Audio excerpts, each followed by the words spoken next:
the couple of points I just wanted to make. So the questions will be at the end of the webinar. We'll have Ian go through the webinar in the next about 40 to 45 minutes, and then we'll quickly go over questions at the end. And without further ado, I think, Ian, it's over to you. Thank you.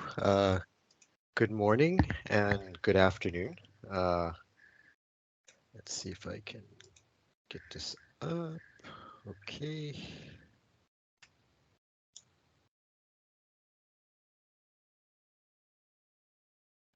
I just want to give you a brief overview of how our regulatory framework is set up. Most people are not aware of how medical devices are regulated in Canada, and then we'll get into more the software as a medical device as part of that framework. This is the definition of a device that comes from the Food and Drugs Act, the Canadian Food and Drugs Act. Basically, it's any device that's capable of diagnosis, treatment, mitigation, prevention of disease, disorder, or abnormal physical state, responsible for restoring or correcting or modifying a body function or body structure of human beings, the diagnosis of pregnancy in human beings or animals, or the care of human beings and animals during pregnancy and at or after birth of offspring, including the care of offspring. When we go to the medical device regulations and you look up the definition of medical device, it is the same definition, but it pertains specifically to humans and is not related to animals. The department for regulating the sale, the advertising, and importation of medical devices is a federal responsibility.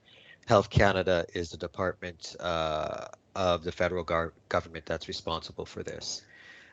We are responsible for the safety and the effectiveness of a medical device, and we do this, one of our jobs is to review the safety and effectiveness of a medical device.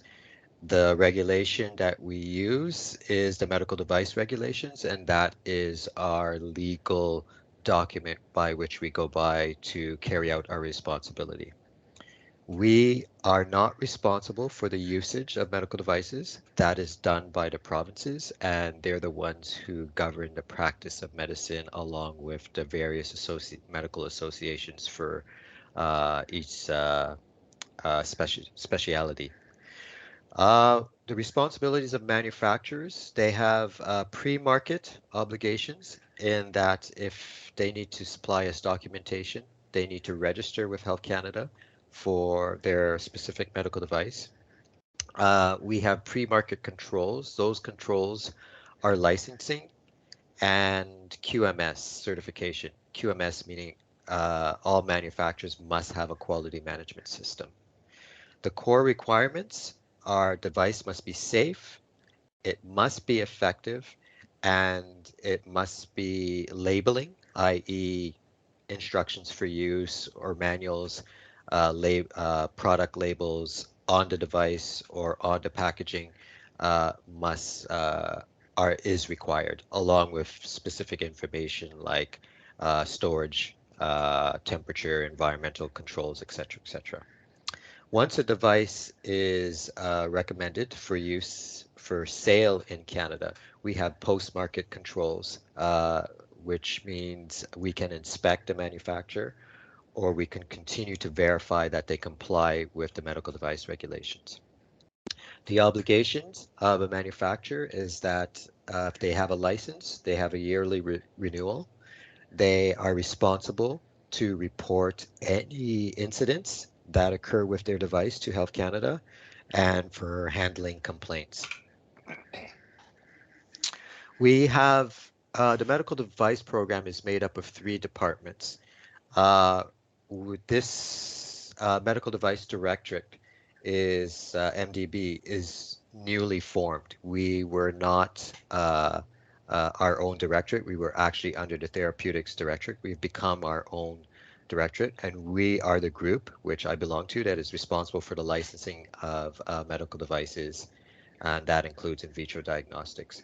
We have a regulatory operations and enforcement branch, and they are responsible for the compliance and enforcement of medical devices regulations with respect to the manufacturers. So they can actually go in to a manufacturer or go into a clinic that's, say, a laser hair removal clinic and inspect that these devices are truly licensed.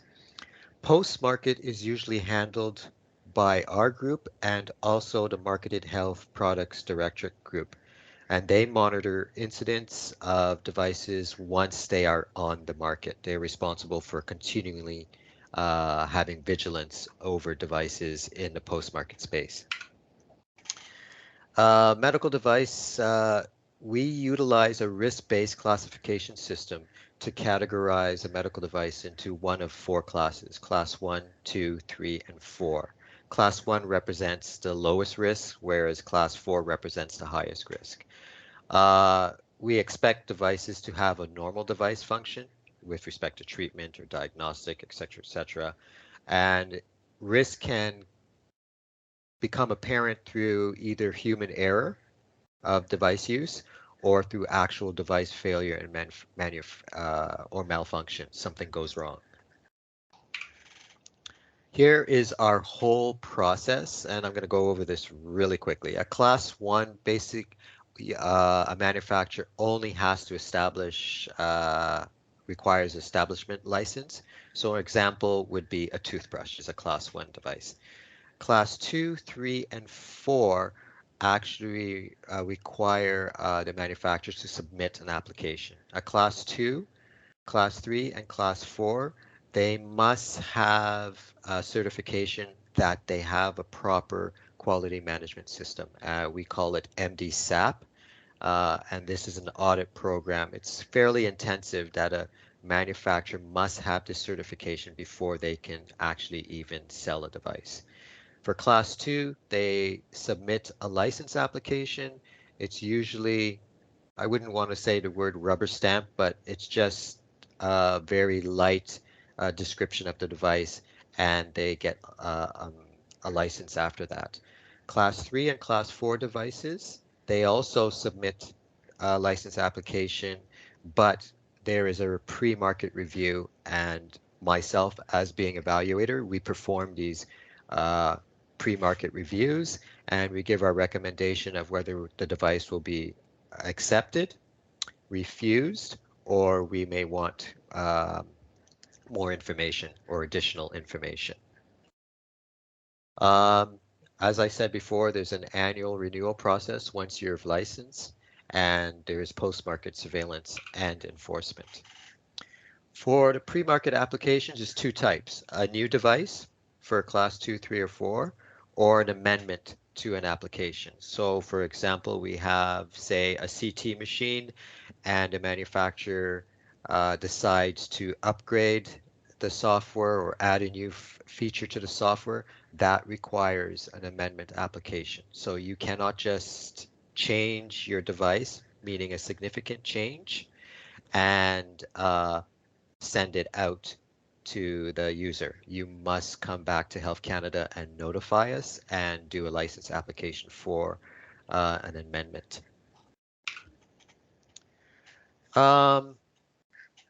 Some important note, we do have a significant change guidance document of what we consider what is a significant change and insignificant change.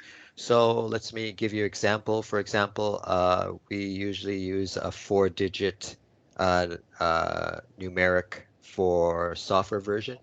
So the first two would usually be considered change. So going from Windows 10 to Windows 11 would be considered a significant change, but a change of 11.2.3.1 to 0.2, that would be an insignificant change. However, we can still override what we have in the guidance, and sometimes we have stated no, we considered what the manufacturer considers insignificant to be significant. One last note, significant change guidance with respect to artificial intelligence. That's going to be a separate guidance, and we're still working on how to the policy regarding that. Post-market, three main activities: information collection and processing, signal detection and evaluation, and risk mitigation. So we have an incident report database. Recalls are statements made by the manufacturer with respect to issues with respect to their devices. And we have a host of other activities. I'm not going to go into that for the sake of time. Signal detection evaluation is just, we look at how this device is behaving in Canada and outside Canada, and we look for signals or trends to point us to the fact that a device may not be working to as advertised, or there are issues. I can give you an example. Abiomed Total Artificial Heart was released with a cage on their outflow valve, and they did it because that was the only way it would work in vivo with the calf model. They found out post-market that that cage did not work in post-market with humans, so therefore that's considered a signal. They had to do a change on that. Risk mitigation, this is how Health Canada or the manufacturer deals with the issue. So it could be as simple as a change in the labeling. Health Canada can issue a safety communication or alert, or field actions by the manufacturers. You as engineers within a hospital facility probably are well familiar with this bullet item. You probably see these. Or if push comes to shove, Health Canada can actually suspend a license of a manufacturer if they do not deal with the issue or incident with respect to a medical device. So what you guys are really here for is to hear about software. And it is not a secret that software is becoming more pervasive in the healthcare environment. We have gone from software controlling medical devices, i.e. like a pacemaker, to software as a medical device. We now have programmers that used to talk to pacemakers. The software on a programmer can now be put on iPhone or Google-based, Android-based mobile device and actually speak to a pacemaker. To now we have emerging technologies. We have mobile apps. We have software as a service. We have artificial intelligence or machine language. We have cloud computing, and it's only going to become more pervasive. We have product cycles now for software that are so short or always continuous, unlike an actual hardware device where the software cycles could be anywhere from, sorry, the product life cycle would be anywhere from a year to 5 years. As you know, you could sit down and in an hour and make a significant change to your piece of software and up-rev it to the next version very easily. So these are issues that we have to deal with within Health Canada.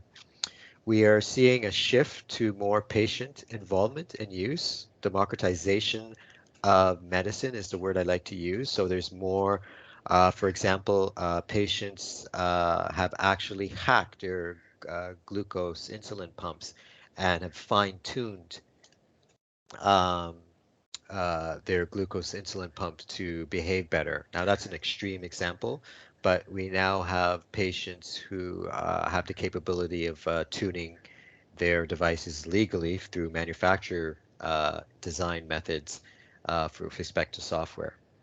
We're seeing an increased shared responsibility between stakeholders, or we're also seeing new emerging stakeholders. So where we had the traditional Medtronics or Biotronics or Johnson and Johnson, we now have Apple, who is now joining the fray. We have Google, we have IBM.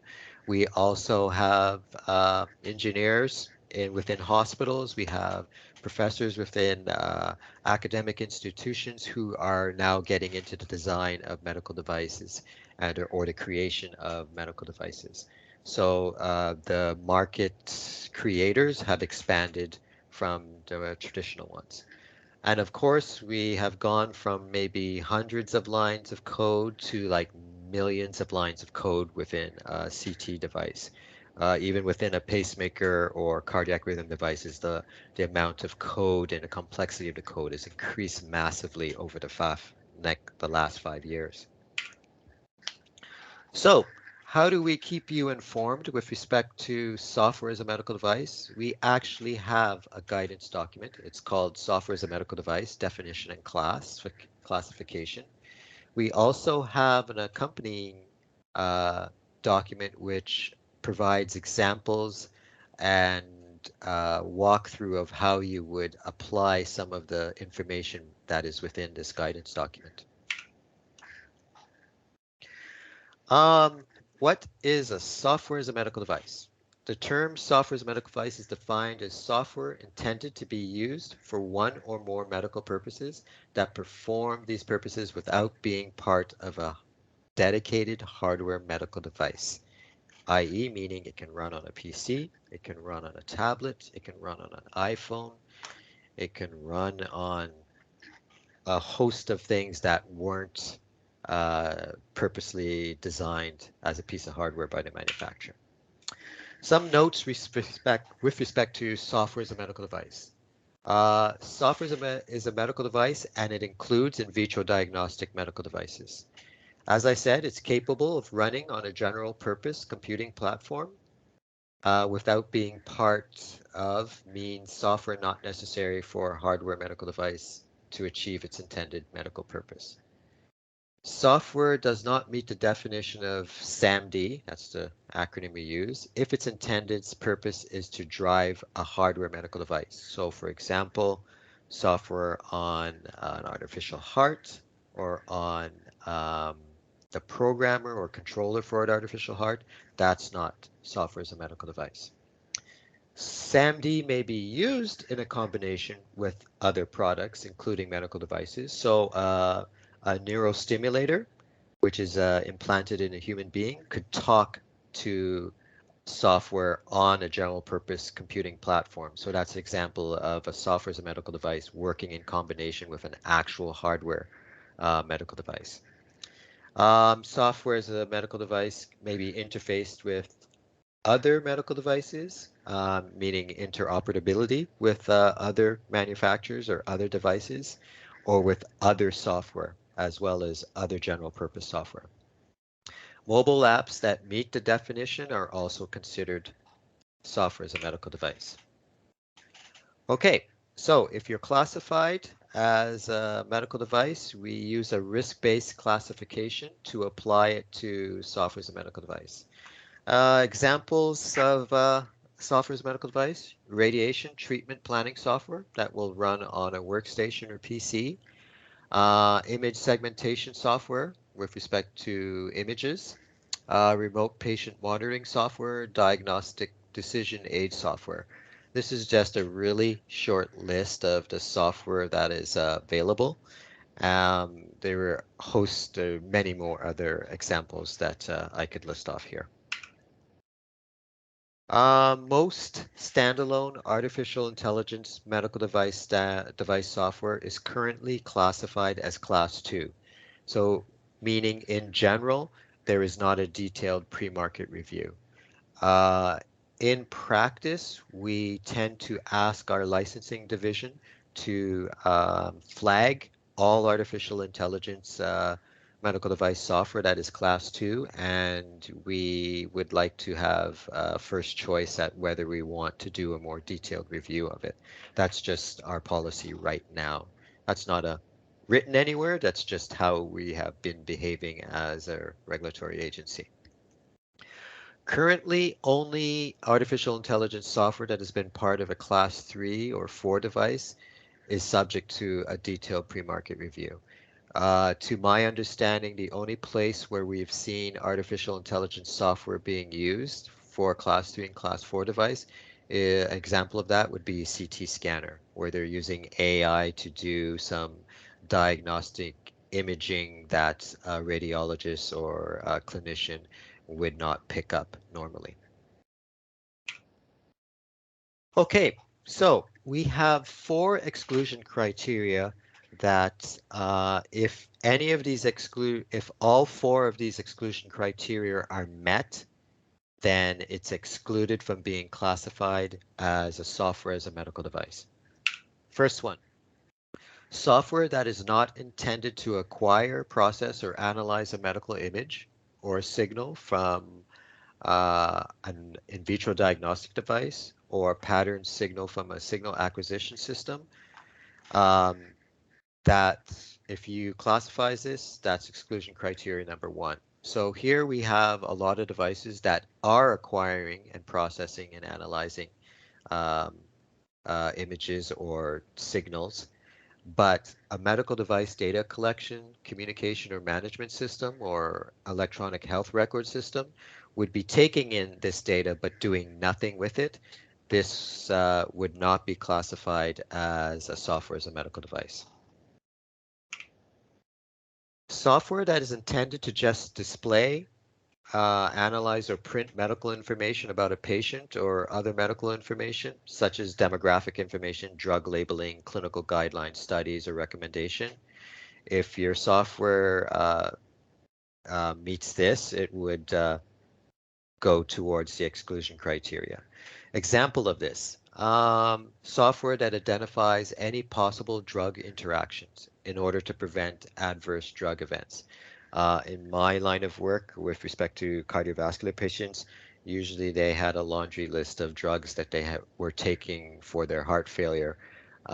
Software that would show possible interactions um, would be an example of that. Software that matches patient symptoms and test results with best practice treatment guidelines for common illness.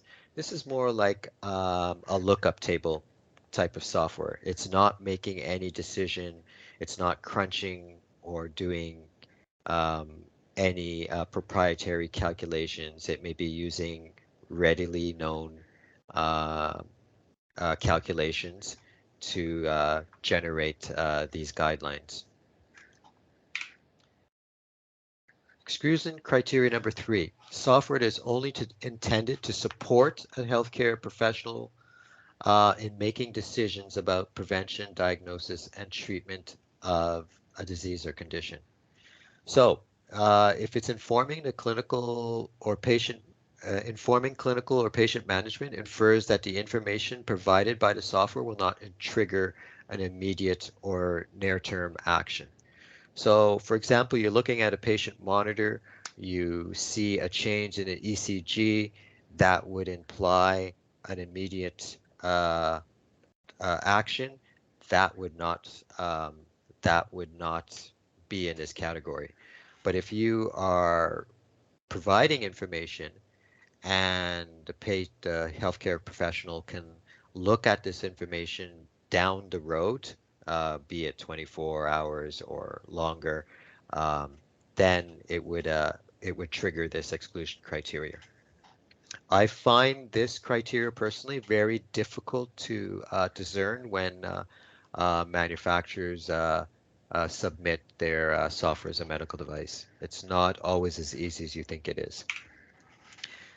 Software that is not intended to replace clinical judgment is not considered to be software as a medical device. So here's an example of a Siemens piece of software. They have a clinical decision software where the patient condition is inputted into the software and the results are sent back out, but these results are scrutinized by a medical device, by a clinician or hospital personnel before they actually place an order.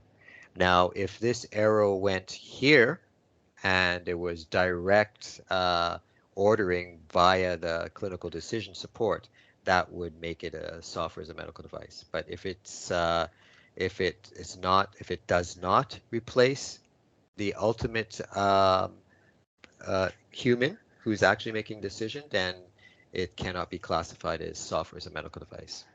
Now you have to note that all 4 of these exclusion criteria have to have a yes against it before you can say it is not an exclusion, it's not a software as a medical device. Okay, so how do we go about classifying software as a medical device? So we look at the definition of a medical device according to the Food and Drugs Act and the medical device regulations. And if it performs any of those medical purposes, that's our first trigger, our first indication that the software is a medical device. We have two pathways.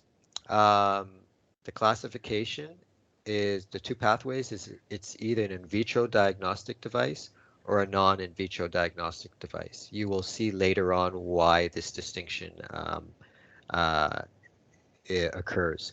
Part one of the medical device regulations has the rules for classification of a non-IVD device. Part two of the medical device regulations have the rules for classification of an IVD device. The intended use statement within the labeling drives how we classify um, a medical device. So here's an intended use statement. This one is for Apple's ECG software that runs on I believe their Series 5 and Series 6 and up watch, and there's a piece of software that um, operates on their iPhone. So this is an example of an intended use statement.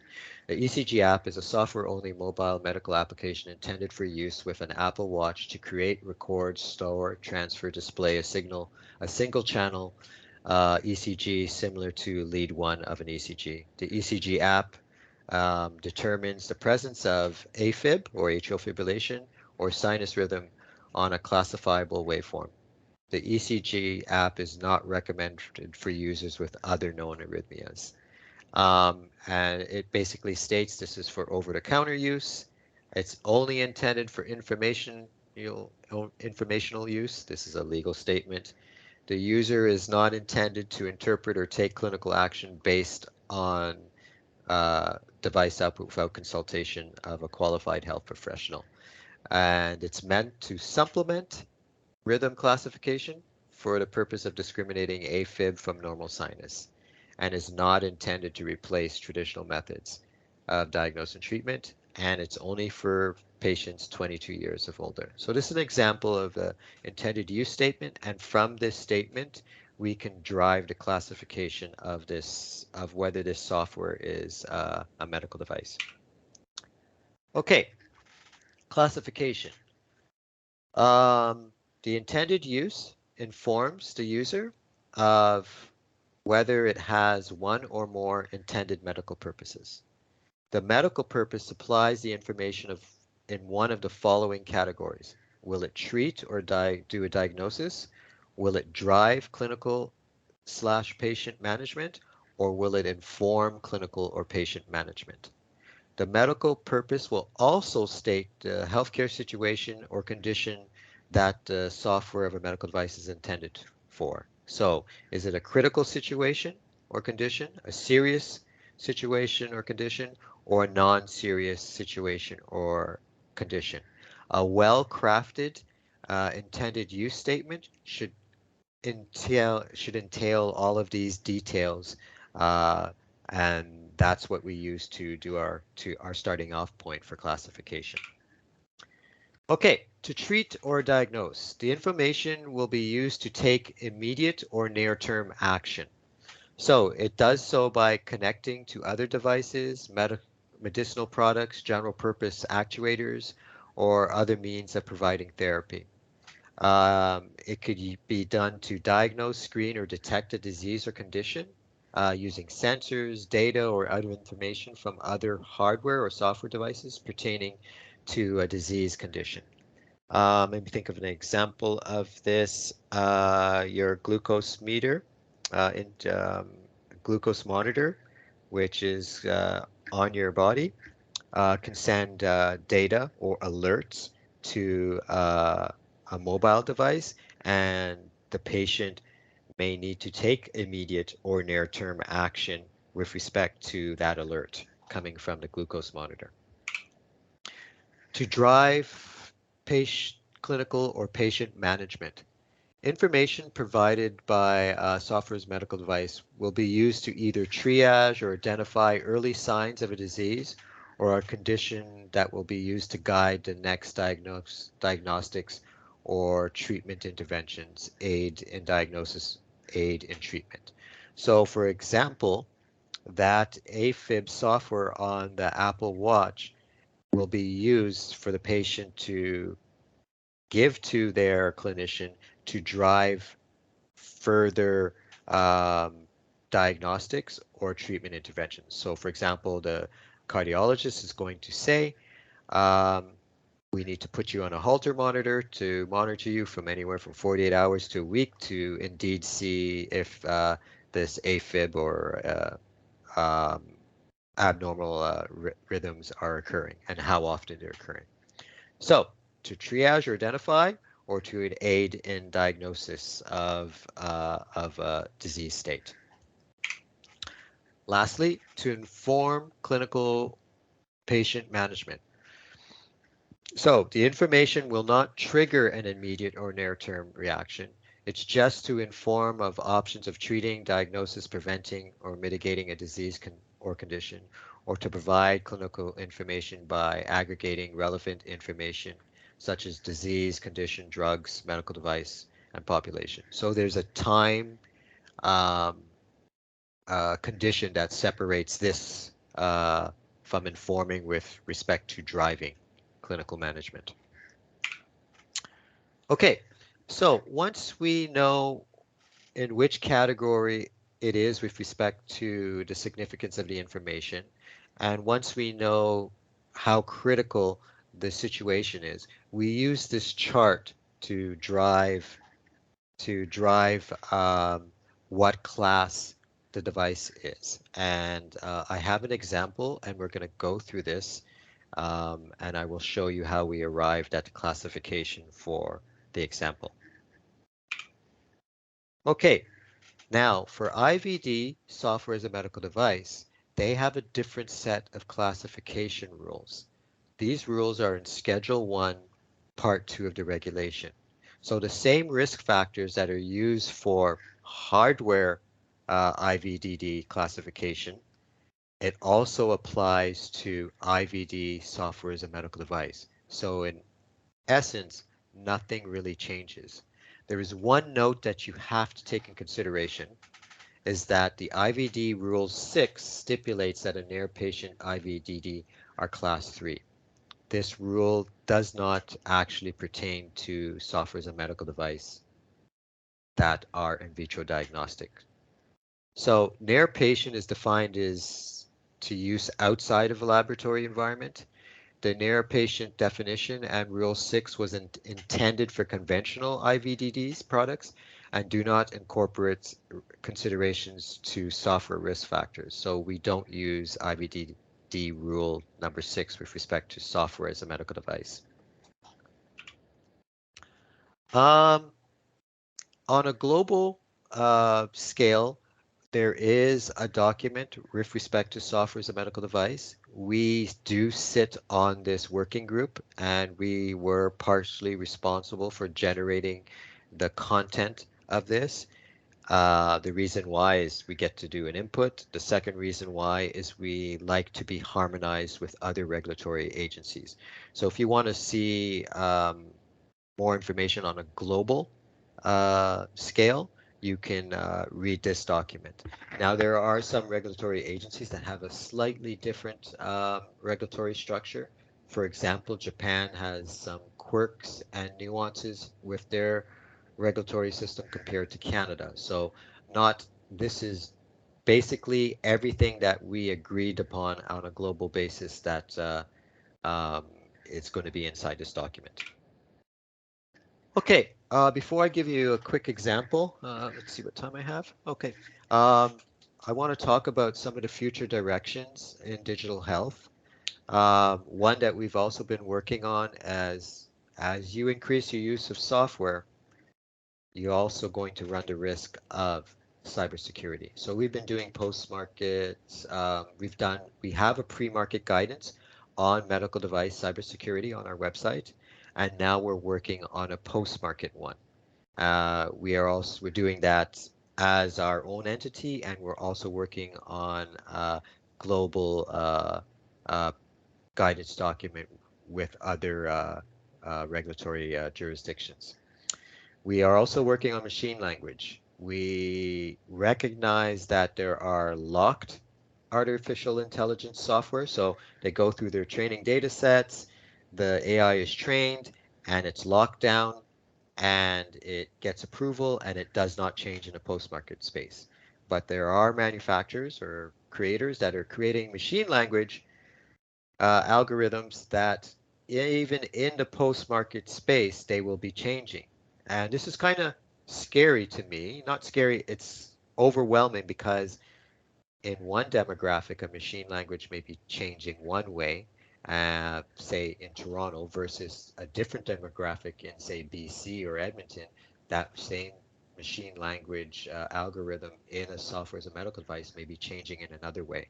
So we are in a process of creating a guidance document to adaptive machine learning algorithms within medical devices or software as a medical device. One of the ways we're trying to deal with this huge change in complexity, huge change in how software is pervasive, huge change in like quantum computing will come down the line, and what we're finding is these new technologies don't play nice with our current regulatory framework. So the Advanced Therapeutic Products program is one of our ways of dealing with, it's a new pathway of dealing with advanced technologies. Our artificial intelligence or adaptive machine language algorithms in medical devices is part of this new pathway, and it's looking for a more flexible approach to more innovative products. Health Canada does not want to be the weak link in the chain of innovation. It's really important to the federal government that we do our job and keep you as a Canadian citizen safe and effective, but we also do not become a barrier to you having access to better quality um, therapeutics and medical devices. So I promised you example. Here is an Apple Watch. This is it through the sensors in the back of the watch. I believe it's optical. It sends ECG patterns to an iPhone. So the watch receives data from the platforms, it does waveform processing and results in a display, and it can send these results to the iPhone. Data is stored on the iPhone, data can be exported from the iPhone. Here is the intended use statement. So here's where we're going to start. It comprises of a pair of medical apps. There's one on your phone, one on your watch, and it's intended to record, store, transfer, and display a single lead ECG signal similar to lead 1. So we already went through this intended use statement before. I showed you several slides ago. And let's see, anything here new? It comes pre-installed on every iPhone, so you can't just download this. Okay, again, this is the actual, was a description. This is the actual intended use statement, which we already went through. First step, does the software meet the SAMD inclusion criteria? Yes, and the reason why is the software is intended to support diagnosis of a disease. And what is the disease? It's AFib from normal sinuses. Okay. Let's see, any piece of information? Yeah, AFib, not very pleasant to go through if it's continuous. Basically, your heart's not working. Okay, does it meet the software as a medical device exclusion criteria? Remember, we have to have a yes on all 4.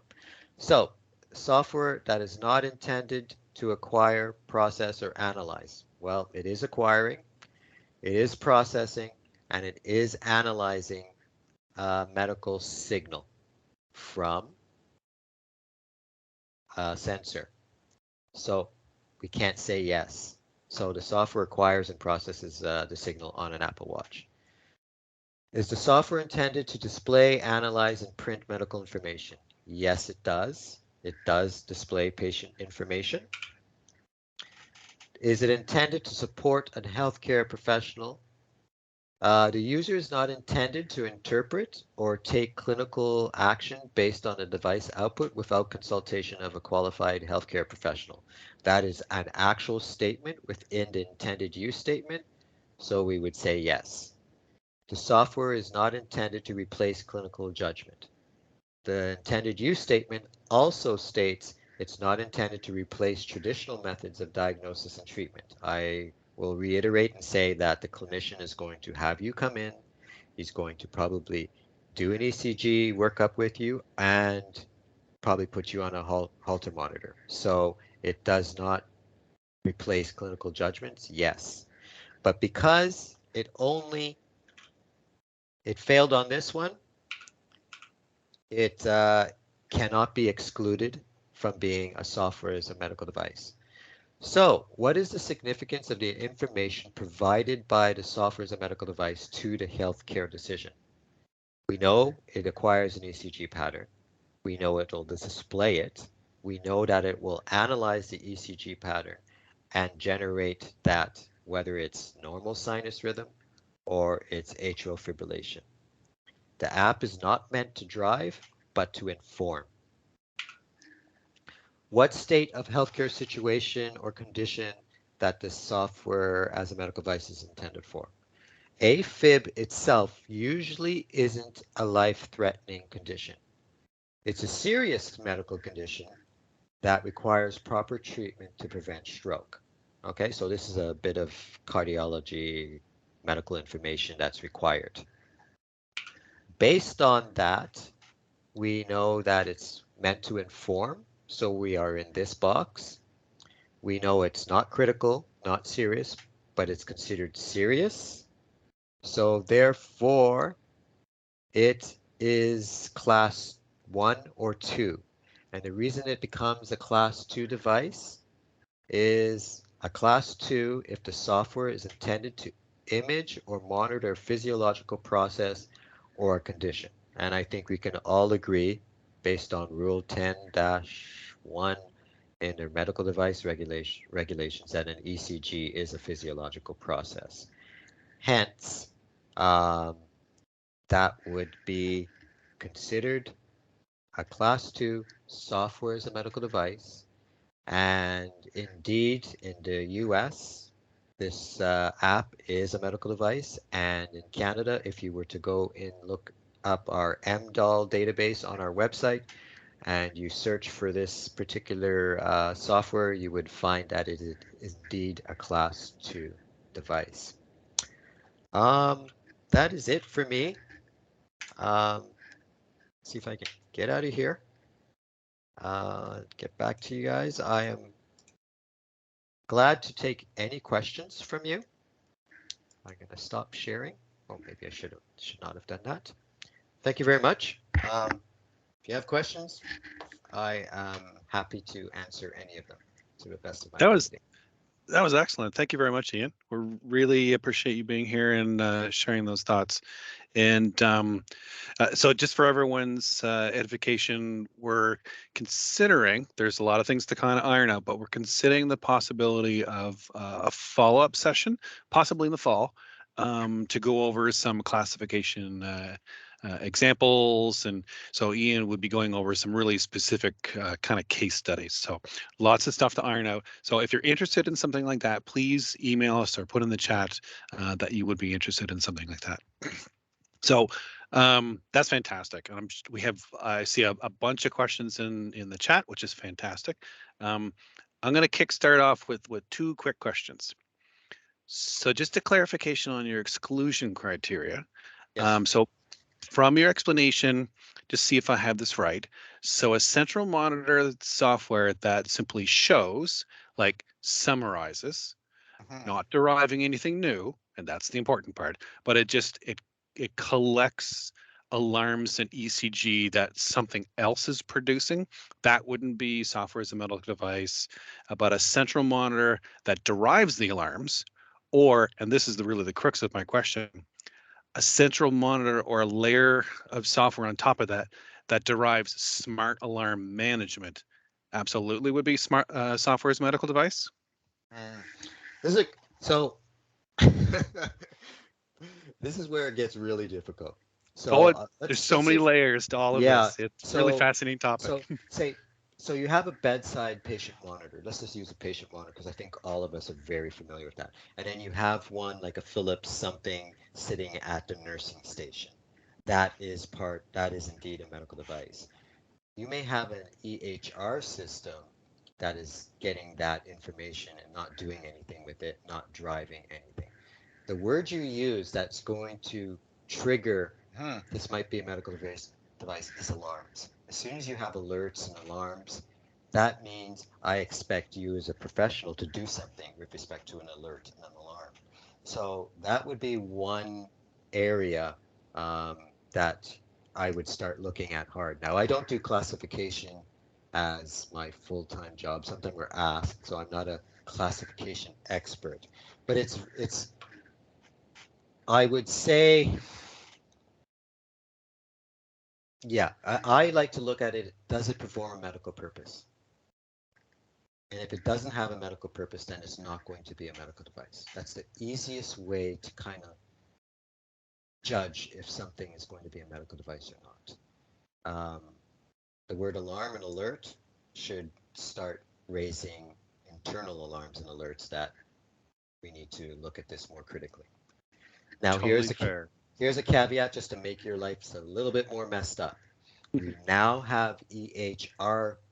EHR systems with software modules that are actually performing medical purpose. And I've been tooting my horn about this one for a long time. So the line is now going to start being blurred. I'll give you an example. Uh, Epic, which some of you are familiar with, which may be run in your institution or regional institutions, has a sepsis module in it. This is not a simple, oh, let's just look up table and or using one of the sepsis SIRS calculation. It's a sophisticated multi-level, um, multi-category inputs. But not only that, which I didn't really understand on until I got into it, they have artificial intelligence algorithms in that software measure. So where are we now? So EHR, which is traditionally not a medical device, is now entering into that realm. So it's getting blurred and it's not as easy um, as I would like to think, or anyone would like to think. Yeah, definitely. Yeah, so many different Yes. subcategories and stuff. So definitely, if folks were amenable to it, and if we can get you back, I think it'd be awesome to go over some examples. For instance, the Massimo system that has a central monitor and bedside Mhm. monitors, which Yeah. actually derive and analyze and do the alarms. But then there's a paging component to it to Yeah. simply tell people to, hey, go look at this. Like that's, it still gets a little fuzzy.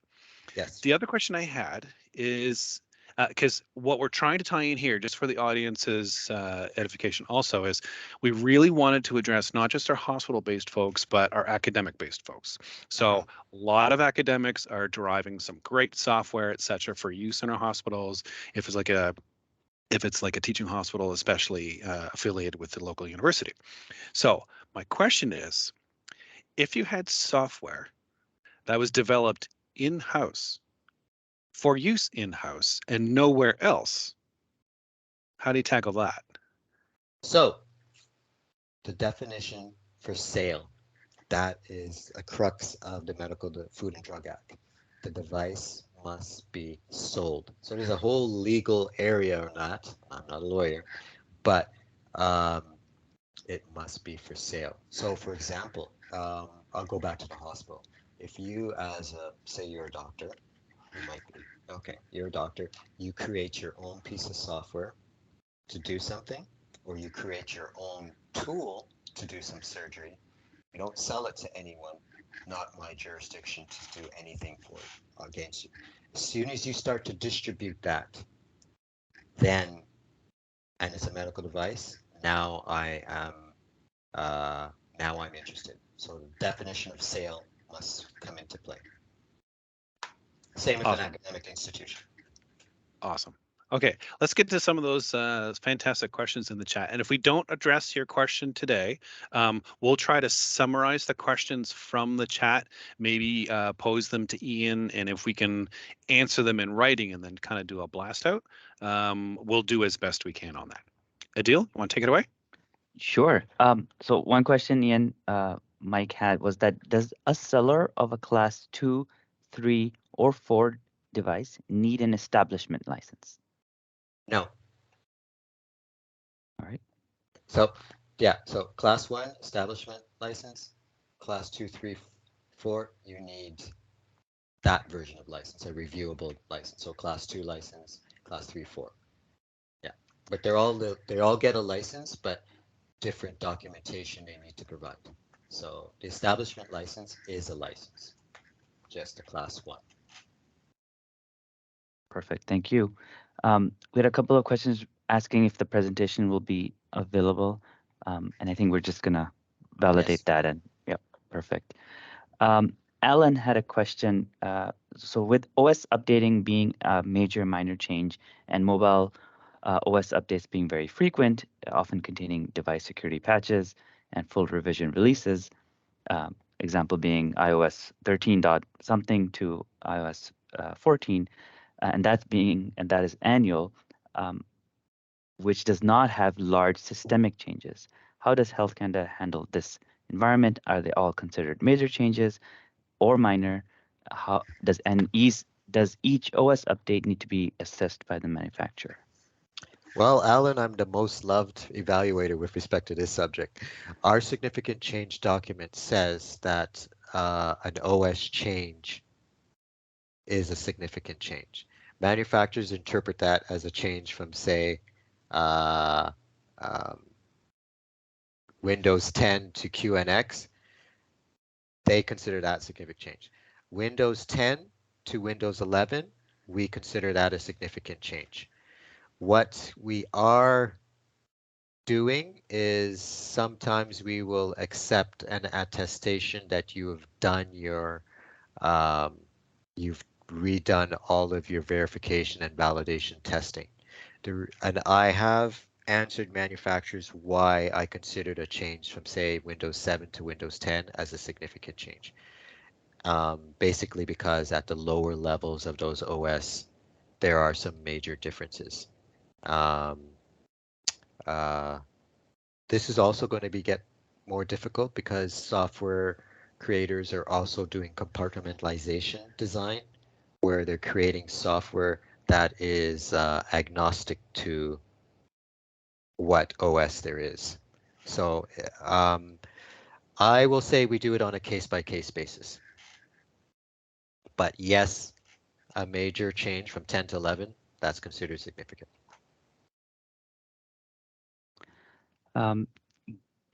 Gary is asking, so is an app on an Android device that takes an image of a patient's skin and provides a diagnosis of the skin condition a good example of a software as a medical device? It depends on what that user is doing with that information. So, oh, good to know. Let's go see the doctor, right? There's a lot of apps out there. You do a search. I'm in the iPhone environment, and sometimes for fun, I do searches for medical device apps or health apps on the iTunes store. You'd be quite interested in some of the apps that are there, and I don't see them in our licensing. It depends. Who's using that information? Is it you as a consumer, and what are you doing with it? Are you actually going to do treatment? Does it say, oh, go get this medicinal product and apply it? That's giving you treatment information versus go see your doctor. That is on the fence on whether it is or isn't. It's not as simple question to answer. My question would be, what sort of diagnosis with respect to skin? Like sunburn, cancer? It depends. So you need a more defined intended use or medical purpose statement. Interesting. Moving right along, Charles is asking, and this is a follow-up to the OS question. How might customer OS upgrades, where there's frequently required security patches, affect licensing? If you have a non-significant change, you do them, and at the end of the year, you must give us like your report on, we call it a fax back, because way back when they used to fax. We did this insignificant change. So at the end of the year, we expect a report on all the insignificant changes that you did. So um, you, there's the license amendment for significant, and for non-significant at the end of the yearly, their anniversary, we get an update. Oh, we made these changes, such and such and such. We also sometimes see, come the next license amendment change, they will also list, this is all our versions that change. Manufacturers expected to provide their versioning history. Awesome. That's all the questions in the chat. I actually had a question myself. So, Ian, Oh, there was one. Sorry, there was one by Mark. Mark. There was? Oh, Mark. I Yeah. cannot see Is it. the Apple Watch and a sensor, a medical device separate? Nope. It's not dedicated to. It's not. Its intended use is general. So I'm just answering his question. Sorry. Go on. No, Cool. thank you. I can't see that one. That's odd. Adil, I can actually see a number of more questions, Yeah. but we're actually at time. Okay, I can't see So questions. although Ian did say he could stay a few minutes more, I think we would just kind of be respectful of people on their lunch break, so you can get back to work. Those of us who are actually working to put food on the table. So what I'll make an effort to do, Adil and I will transcribe the questions, and we'll see if we can send them to Ian to get a response. And then again, as I said, we'll do a blast out for responses. And we had one response back to say, yes, very interested in a little follow-up session on case studies, which is great. So others of you who wish that, please let us know. We're always on the hunt for future webinars. And with that, I'd really like to provide or to express my appreciation for Ian's time and expertise today. It's always good to meet with our partners and our regulators. Make sure we're working with you as we're supposed to. And with that, I bid you adieu. This is one of my last two final webinars officially as chair of professional affairs, but I actually get quite a bit out of this, so I want to continue, just for everyone's awareness, I want to continue volunteering because we have some fantastic content coming up for the fall and into the winter session. So I'd still love to be part of that. And with that, on behalf of Adil and I, and Pael actually was very helpful this session. We just want to thank everyone also for attending today, and keep an eye out for the posting of the talk itself, as well as the answers to your questions. So with that, I bid you adieu, and I hope you have a fantastic Tuesday. We call them Techie Tuesday, so hope you have a great Techie Tuesday. Thank you. Thanks everyone. Bye-bye, everybody. Bye.